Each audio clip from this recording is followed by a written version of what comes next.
Nama Malik, umur 49, saya kerja office. Balik lewat makan pun tak tentu hala. Malam-malam baru nak order nasi goreng daging merah, teh tarik manis kau.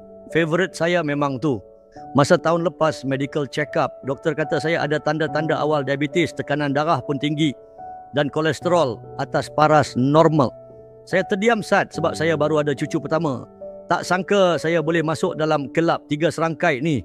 Disebabkan tu saya ubah hidup saya perlahan-lahan. Saya kurangkan makan luar, mula masak kat rumah, makan ikut portion sihat. Saya mula jogging dan bersenam.